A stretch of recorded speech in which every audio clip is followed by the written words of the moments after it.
Class 10 science board exam में आप जब भी अपने आंसर्स में कोई केमिकल इक्वेशन लिखने जाते हो तो आपको ये मेक श्योर करना पड़ता है कि हर एक केमिकल इक्वेशन आपकी एकदम प्रॉपरली बैलेंस्ड हो। और बैलेंसिंग आप क्लास 10th में ही आकर के सीखते हो, तो कहीं ना कहीं आपको केमिकल इक्वेशंस की बैलेंसिंग में ना दिक्कत आती है। तो आज मैं आप सभी बच्चों के लिए लेकर के आई हूँ एक ऐसा मेथड जिसके थ्रू आप किसी भी केमिकल इक्वेशंस को चुटकियों में कर सकते हो बैलेंस। तो आ जाओ स्टार्ट करते हैं केमिकल इक्वेशंस की बैलेंसिंग। ओके, तो हम स्टार्ट करते हैं बहुत ही बेसिक केमिकल इक्वेशन के साथ। हमारे पास यहाँ पर मैग्नीशियम है, इसकी रिएक्शन हो रही है ऑक्सीजन के साथ और अल्टीमेटली बन रहा है मैग्नीशियम ऑक्साइड। अब इस इक्वेशन को हम सबसे पहले जो हमारा ट्रेडिशनल मेथड है हिट एंड ट्रायल मेथड उससे बैलेंस करते हैं। और इसके लिए यहाँ पर हम सबसे पहले जो हमारे मेटल एटम्स है वो बैलेंस करेंगे। गिवन इक्वेशन में मैग्नीशियम है एज अ मेटल, तो हम सबसे पहले यहाँ पर मैग्नीशियम के ही एटम्स को बैलेंस करेंगे। अगर मैं आपसे पूछूं कि बेटा मुझे बताओ कि लेफ्ट हैंड साइड में मैग्नीशियम के कितने एटम्स हैं, तो आप बोलोगे कि मैम यहाँ पर तो एक ही है। करेक्ट। आपको कैसे पता चला? जब भी किसी रिएक्टेंट या प्रोडक्ट के बगल में कोई नंबर या कोई कोफिशिएंट ना लिखा गया हो तो मान के चलो कि वहाँ पर क्या लिखा हुआ है? 1। एक्चुअली ना 1 को लिखने की ज़रूरत ही नहीं पड़ती है। तो आप खुद देखो ना, मैग्नीशियम के बगल में कोई नंबर लिखा हुआ था, कोई कोफिशिएंट लिखा हुआ था? नहीं। तो मान के चलो वहां पर क्या होगा? नंबर 1। ये नंबर 1 या ये एक कोफिशिएंट क्या बता रहा है कि लेफ्ट हैंड साइड में मैग्नीशियम का केवल एक ही एटम है। All right. अब अगर मैं आपसे पूछूं कि मुझे बताओ राइट हैंड साइड में मैग्नीशियम के कितने एटम्स हैं, तो आप क्या बोलोगे कि मैम ये जो अपने पास मॉलिक्यूल है मैग्नीशियम ऑक्साइड का, इसके बगल में भी कोई नंबर नहीं है, कोई कोफिशिएंट नहीं है, इसका मतलब यहाँ पर क्या होगा? नंबर 1 ही होगा, कोफिशिएंट 1 ही होगा। तो ये नंबर 1 क्या बताएगा? नंबर 1 ये बताएगा कि भाई राइट हैंड साइड में भी मैग्नीशियम का केवल एक ही एटम है। ओके, तो गिवन इक्वेशन में मैग्नीशियम के एटम्स ऑलरेडी बैलेंस्ड हैं, यहाँ पर भी एक ही एटम है, यहाँ पर भी एक ही एटम है। अच्छी बात है। अब हम बात करते हैं अपने नेक्स्ट एलिमेंट के ऊपर एंड दैट इज ऑक्सीजन। अगर मैं आपसे पूछूं कि मुझे बताओ कि लेफ्ट हैंड साइड में ऑक्सीजन के कितने एटम्स हैं, तो आप क्या बोलोगे? आप बोलोगे कि मैम देखो ये जो ऑक्सीजन है ना, इसके बगल में भी कोई नंबर नहीं है, कोई कोफिशिएंट नहीं है, तो अंडरस्टूड है कि यहाँ पर क्या होगा? 1 ही होगा। तो मैम यहाँ पर भी ऑक्सीजन का एक ही एटम है? ऐसा बिल्कुल भी नहीं है। क्यों? मैंने माना कि यहाँ पर कोफिशिएंट क्या है? 1 है, लेकिन तुम ये भी तो देखो कि O के सबस्क्रिप्ट में लिखा हुआ है नंबर 2। और ध्यान रखना बेटा, ये ऊपर वाला नंबर और ये नीचे वाला नंबर ये आपस में मल्टीप्लाई होते हैं, तो 1 × 2 कितना हो जाएगा? 2। यानी कि लेफ्ट हैंड साइड में आपके पास आ जाएंगे ऑक्सीजन के एक नहीं 2 एटम्स। माना यहाँ पर कोफिशिएंट लिखा हुआ है 1, लेकिन ये जो नीचे वाला नंबर है ना, अरे इसको भी तो काउंट करेंगे ना, तो ये दोनों आपस में मल्टीप्लाई हो जाते हैं। ऊपर और नीचे वाला नंबर आपस में होगा मल्टीप्लाई, क्या आ जाएगा? 2। ठीक है। अब मैं आपसे पूछ रही हूँ कि मुझे बताओ कि राइट हैंड साइड में ऑक्सीजन के कितने एटम्स हैं, तो आप कैसे जवाब दोगे? मेरी बात को एकदम बेटा ध्यान से सुनते जाना। जब भी किसी मॉलिक्यूल के बगल में कोई नंबर या कोई कोफिशिएंट लिखा होता है ना बेटा, तो वो नंबर उस मॉलिक्यूल में प्रेजेंट सारे ही एलिमेंट्स के एटम्स का नंबर बताता है। मैं आपसे पूछूं कि देखो यहाँ पे 2HCl लिखा हुआ है, मुझे बताओ कि यहाँ पर हाइड्रोजन के कितने एटम्स हैं, तो आप बोलोगे कि मैम हाइड्रोजन के बगल में देखो 2 कोफिशिएंट लिखा हुआ है HCl में, हाइड्रोजन के बगल में नंबर 2 लिखा हुआ है, ये 2 कोफिशिएंट लिखा हुआ है, इसका मतलब यहाँ पर हाइड्रोजन के 2 एटम्स होंगे। Very good. और अगर मैं आपसे पूछूं कि बताओ यहाँ पर क्लोरीन के कितने एटम्स हैं, तो आप क्या बोलोगे कि मैम क्लोरीन के बगल में तो कोई नंबर ही नहीं है, उसके सबस्क्रिप्ट में भी कुछ नहीं है, मतलब यहाँ पर तो 1 ही है, क्लोरीन का केवल एक ही एटम है। ऐसा बिल्कुल भी नहीं है। मैंने क्या बोला? एक मॉलिक्यूल के बगल में जो भी नंबर है, जो भी कोफिशिएंट है, वो उस मॉलिक्यूल में प्रेजेंट सारे ही एलिमेंट्स के एटम्स का नंबर डिसाइड करता है। तो ये नहीं कि हाइड्रोजन के बगल में लिखा हुआ है नंबर 2 तो केवल उसी के एटम्स हो जाएंगे 2। अरे तो उसके बगल में क्लोरीन भी तो है बेटा, तो यहाँ पर भी क्या होगा? यहाँ पर क्लोरीन के भी 2 ही एटम्स होंगे। ऐसे भेदभाव नहीं करना है किसी में, ठीक है? मैं तो कहती हूँ क्लोरीन के यहाँ पर 2 एटम्स हो गए, लिख दूं मैं? चलो, इसी मॉलिक्यूल में कोई और एलिमेंट होता, मान लो यहाँ पर इस मॉलिक्यूल में ऑक्सीजन एलिमेंट के 3 एटम्स होते हैं, एक और एलिमेंट होता इसी मॉलिक्यूल में ऑक्सीजन, उसके 3 एटम्स होते, और फिर मैं आपसे पूछती यहाँ पर 2 नंबर या 2 कोफिशिएंट लगाने के बाद कि बताओ मुझे कि अब यहाँ पर टोटल ऑक्सीजन के कितने एटम्स हो गए हैं, तो पहला वाला फंडा याद है ना, ऊपर वाला नंबर और नीचे वाला नंबर आपस में क्या होते हैं, मल्टीप्लाई होते हैं। तो ऑक्सीजन के थोड़े बगल में, थोड़े ज़्यादा बगल में क्या कोफिशिएंट लिखा हुआ है, क्या नंबर लिखा हुआ है, 2, और इसके सबस्क्रिप्ट में कितना नंबर लिखा हुआ है, 3। तो ये ऊपर और नीचे वाला नंबर आपस में क्या होंगे, मल्टीप्लाई होंगे। तो 2 3 कितना होता है, 6। तो हम बोलेंगे कि भाई यहाँ पर ना ऑक्सीजन के टोटल 6 एटम्स हैं। तो तुम्हें ये लॉजिक समझ में आया, ध्यान रखना इसको बेटा, ठीक है।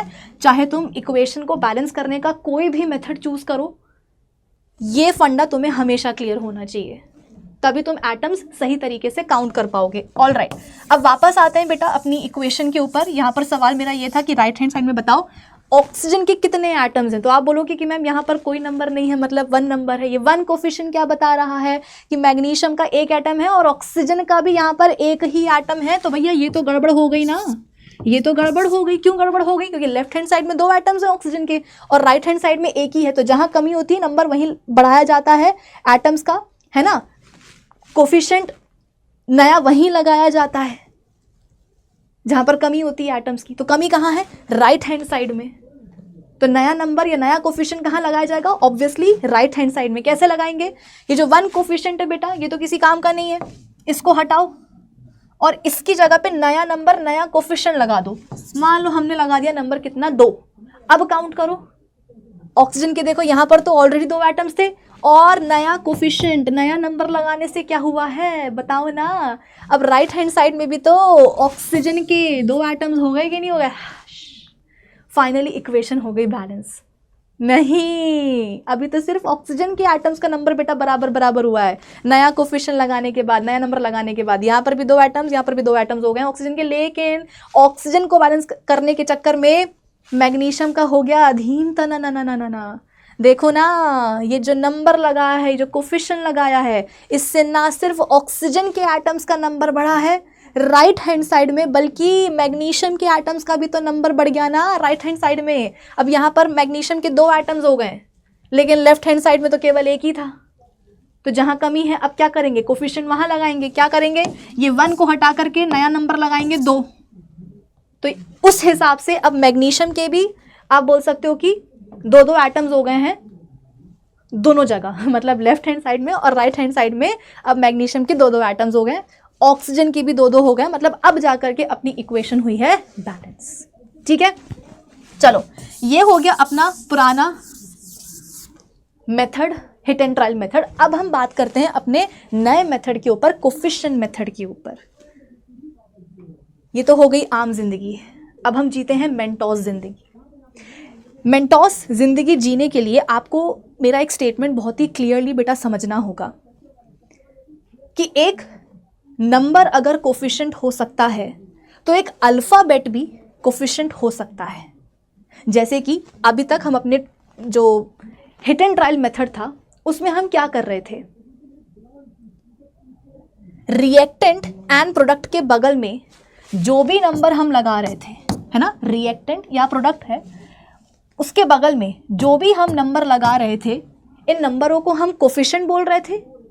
अब जो हम कोफिशिएंट मेथड पढ़ेंगे बेटा, उसमें हम एक बार फिर से हर एक रिएक्टेंट और हर एक प्रोडक्ट के बगल में कोफिशिएंट लगाएंगे, लेकिन इस बार वो कोफिशिएंट नंबर नहीं होगा, अल्फ़ाबेट होगा। मैंने क्या बोला, अगर एक नंबर कोफिशिएंट हो सकता है तो एक अल्फ़ाबेट भी कोफिशिएंट हो सकता है। यहाँ पर हम क्या कर रहे थे, रिएक्टेंट एंड प्रोडक्ट के बगल में जो जो नंबर लगा रहे थे, ये है ना, बगल में जो भी नंबर लगा रहे थे इन्हें हम कोफिशिएंट्स बोल रहे थे।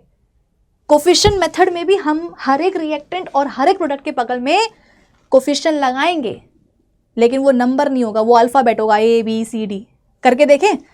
देखो यहाँ देखो, दोबारा से मैं वही इक्वेशन लिख रही हूं।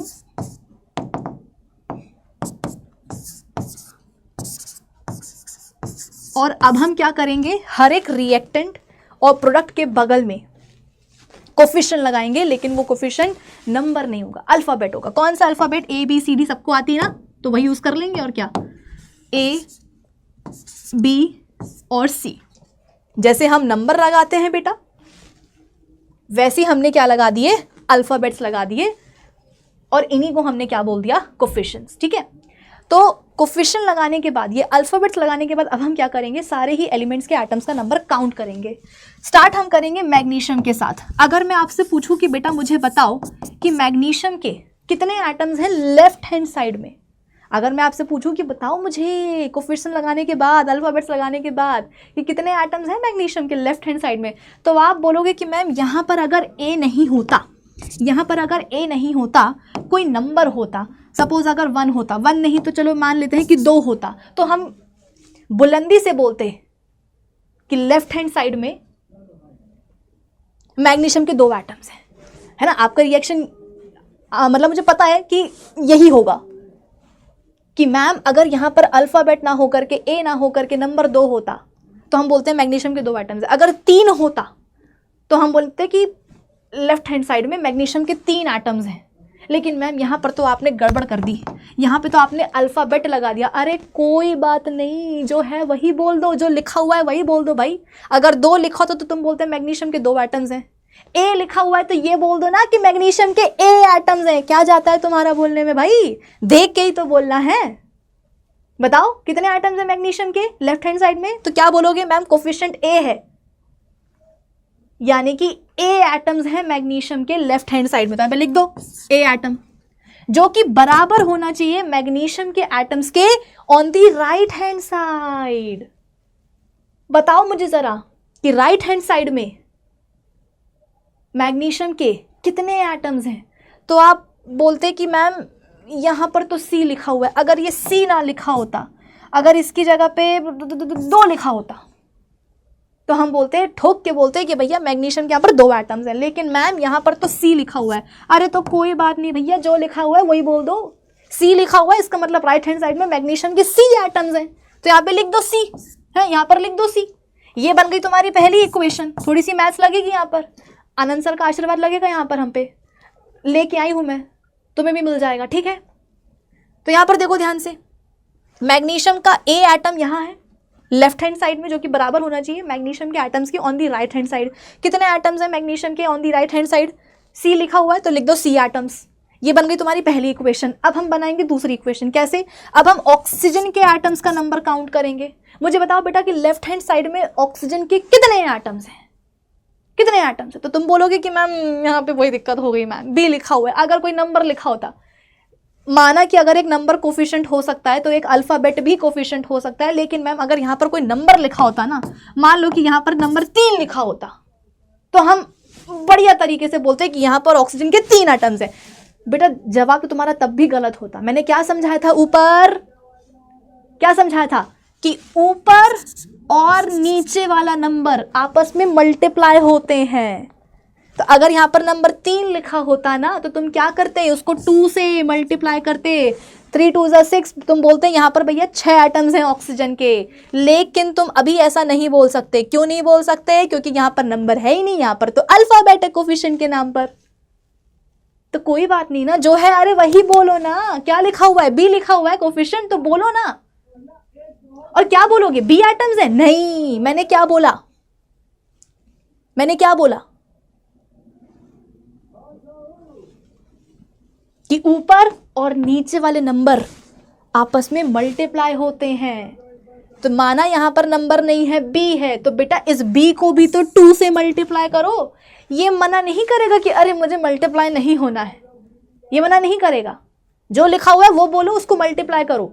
तो बी लिखा हुआ है, तो तुमसे मैंने पूछा कि बताओ कितने एटम्स हैं ऑक्सीजन के लेफ्ट हैंड साइड में, तो क्या बोलोगे मैम, बी इंटू 2, 2b,